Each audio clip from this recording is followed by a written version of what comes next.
going to a different economy, and we're going to be learning more about that as we go. But clearly, we're learning that things can be done from remote locations. We're learning that technology can replace people even more than we thought.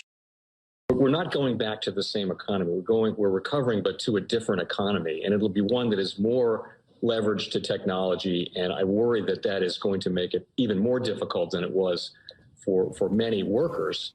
In Silicon Valley, and my friends who work in technology know that what we did to the manufacturing workers, we are now going to do to the retail workers, the call center workers, the fast food workers, the truck drivers, and then even bookkeepers, accountants, insurance agents, lawyers, and on through the economy.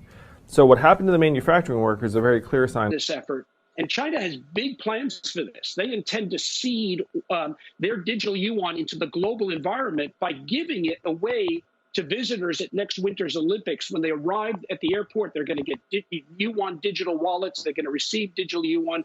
They're going to use it throughout their visits to Beijing, and then they're going to take it back to their home countries.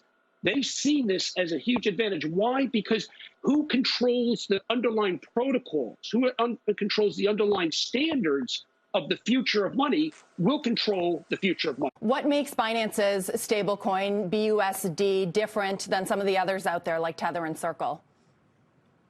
So number one, Binance USD is actually not issued by Binance. It's issued by Paxos, which is a NYDFS licensed entity operating out of New York. So we don't issue it, and we don't control it. We just help to promote it because we have a branding collaboration. I believe BUSD is the most properly backed, and their reserves are the highest of any crypto of any stablecoin. It's different from Tether. Tether is more or less like a black box. No one ever audited it, including myself. Right. I don't have any information that's not public. Your website, though, is kind of back. Yeah. Your website, though, says that BUSD is subject to regular audits, but they're actually attestations, right? Can you just clarify for us if they're audits or attestations? I'm actually not sure of the technical detail, to be honest. So the audits would be done by Paxos, and they will be conducted with Paxos. So we don't really manage the reserves at all. We just help to promote that stablecoin, and we lend our brand to it, and it does have the strongest reserve backing. We're preparing for an onslaught of crypto and metaverse ads, and I'm wondering if any of this has convinced you. Is there any chance of Uber accepting Bitcoin in the future? Are you having conversations about this internally? Like, could it happen someday? It definitely could. We're having conversations all the time. I think right now what we see with Bitcoin and some of the other cryptos that they are quite valuable as a store of value. The exchange mechanism is expensive. It's not great for the environment. As the exchange mechanism becomes less expensive, becomes more environmentally friendly, I think you will see us lean into crypto a little bit more. So we're absolutely watching it. And if you say, is Uber going to accept crypto in the future? Absolutely, at some point. This isn't the right point, but we will. Welcome to the Crypto Teacher. And guys, I come back with that video just to make you think. And we have CZ speaking of Tether saying it's the black box. We know when it's news about Tether is always bad news. But Tether is sitting at number 3 with a $78 billion market cap. We know something bad is going to happen with Tether. But we have USDC at $52 billion and climbing. And we know USDC is the choice of the government. Plus Paxos, which Binance clearly said they promote the actual stablecoin, Binance USD. Plus we know Paxos is going to play a big role when it comes to actual stock settlement. And remember, the Crypto Teacher told you, normally you have to wait 3 days. We know it's going to be instant once this 4th industrial revolution gets kicked off. And then plus, speaking of the 4th industrial revolution, what do I tell you these cryptos are for? The robots, algorithms, and drones. And we know Uber and Lyft is going to be ran by automation and robots, which they're going to be accepting crypto. And guys, we have the Fed. Now we're at least 30 days from a decision. Whether they make one earlier, But we know we have at least 30 days on what they decide to do as far as what rates are concerned. We know across the globe, yield rates are rising, and central banks plan to move in lockstep. So if we raise rates, we know Europe is going to start raising rates. That is going to start shrinking the global economy. Remember, the Chinese President Xi had already given a warning that if rates are raised, the global economy will crash. But we know this crash is going to be orchestrated. So then therefore the crash is just enough. So therefore the fourth industrial revolution gets built. And then the rise of cryptos, robots, algorithms, and drones take over the economy while the sheep go into the metaverse. And remember, the crypto teacher told you, because he knows. When it comes to the New World Order, it's all planned out. You have a wonderful day. That story. What are we talking about here, Steve? Brian, reporting by CNBC finds several Fed officials, both privately and publicly, pushing back against calls by St. Louis Fed President Jim Bullard yesterday for supersized rate hikes and even intermeeting hikes, which, as you know, rock both bond and stock markets. The comments of these Fed officials suggest markets may have wrongly interpreted Bullard's remarks as being widely held by other Fed officials and by Fed leadership.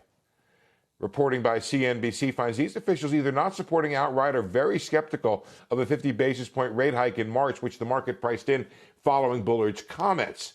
While there's a chance the committee may do that, the initial indication is that Bullard may, for the moment, be an outlier on the rate-setting FOMC, or Federal Open Market Committee. Instead, these officials appear to favor measured 25 basis point hikes, with a decision to accelerate that pace only coming later in the year if inflation is not responding to the Fed's actions. Atlanta Fed President Raphael Bostic, reached yesterday by CNBC after the inflation report, said, "My views have not changed for 3 or 4 rate hikes this year, likely beginning with a 25 basis point hike." That was the view he gave CNBC on Wednesday before the inflation report. And Richmond Fed President Tom Barkin said in a speech last night that, quote, "I'd have to be convinced of the need for a 50 basis point hike," saying there may be a time for that, but it did not appear to be now, according to his comments. CNBC reporting found that most Fed officials were already looking for a bad inflation report going into the number, and the January report was not substantially worse than they expected. Not a single official, in fact, expected improvement in this report, and that improvement is not expected to come till mid-year. In addition, officials were heartened that markets had already begun pricing in substantial rate hikes and didn't see a need to bring forward any additional tightening.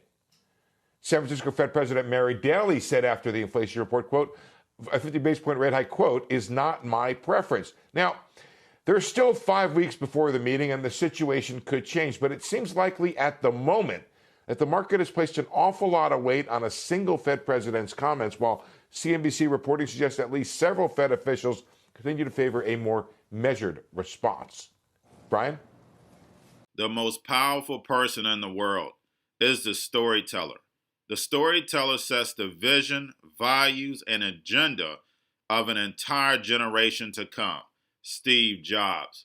And guys, you know I truly believe in this. When you look at the New World Order, they're the storytellers. And that's the reason why I wrote my New World Order book. But guys, now it's time to change the current generation.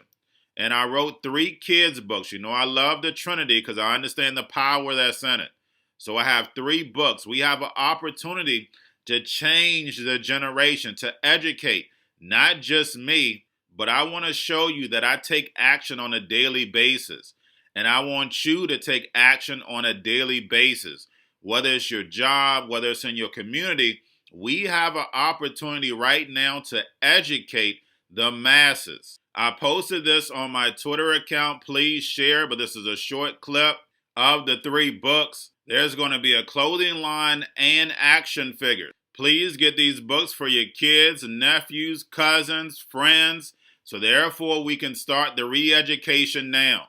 Because as we see, the 4th Industrial Revolution foundation is definitely here. Robots, algorithms, drones, taking humanity out the picture. We have to re-educate. But let's get into the video. Part 1. King Joshua and Drama Team Save the Village. Part 2. King Joshua and Drama Team Save New York from COVID-33, Part 3. King Joshua and Grandma Tam goes to China. It's mandatory to get Part 1, Part 2, and Part 3 of this series. It's time to re-educate Generation Z.